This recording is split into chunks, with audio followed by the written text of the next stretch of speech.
Kristal, Wick here. I have Cheri, one of our great designers at Artbeads, to show us some really cool tools. Cheri, show me what you're doing here, because I've got to know. The color is like, it's really zoning me out. I love it. I love it. Oh, great. Well, we have some new tools that make working with wire really fun. These are Wubber tools. This is a round plier, as you can see, and it's great for forming jump rings. You just That's great. Coil artistic wire or sterling silver wire, copper wire, whatever you want.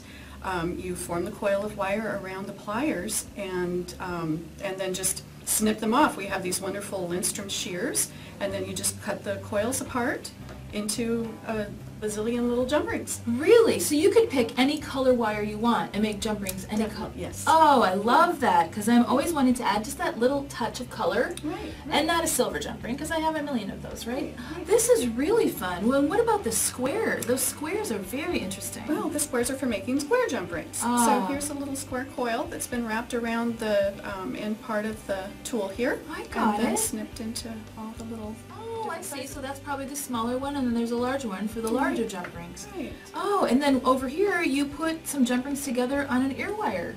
Exactly, except that I actually made the ear wire using the larger size of this tool Really? and the small one. Oh, I didn't know you so could you do can make that. your own ear wires to match whatever wire you're using for your jump rings. That's so great. Oh my goodness. So all of this is all you need to make these beautiful pieces that you did. Yeah. That's so fun. Thanks, Cheri. I like that. I can't wait to dive in and start trying. Great. Okay, so now we have Kristal Wick's picks. I get to pick out some of my favorite things and show them to you guys. And this time it is Hotfix. I absolutely love the Hotfix crystals. I have put them on almost everything. If something stands still long enough, I will put a Hotfix on there because I treat it like a blank canvas. What can I say? Now, one of the tools that I like to use for the Hotfix is the heat tool. And I have a little tiny tip for the heat tool. The head that I like to use the most is the one that's flat. So it comes with all these different heads that you can screw in for the different size of Hotfix crystals that you use, but the one that's flat can go on top of every single one and it doesn't get stuck and you don't have to worry about the sizes, and it's just makes your job a lot faster. So what I've done is Hotfix around our lovely Artbeads hat here, which will be a giveaway for some lucky Artbeads person. I did some, of course, fabulous collars, and I had to do a cupcake leash for the kids. I mean, what can I say, right? They're too adorable. And then I also did some Hotfix along a quilt trim here, which for you quilters and you fabriholics, that's another really great tool and a great way to embellish and add a little splash of color to any of your fabric embellishing, your pillows, your wearables, that sort of thing. So Cheri, tell me about our Q&A.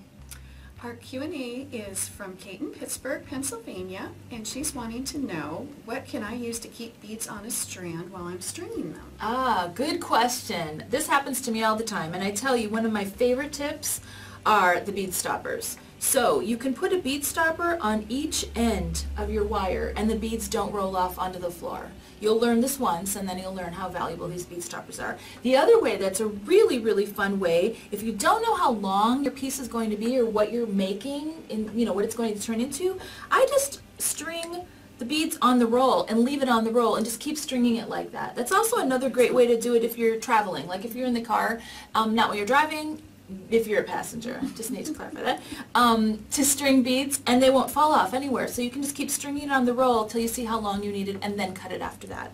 So those are a couple tips for Kate in Pittsburgh, and hope we answered your question, Kate.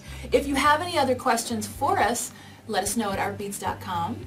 And I want to thank you. Cheri and I had a good time, didn't we? Yes, definitely. Thanks so much for joining us on Artbeads Cafe.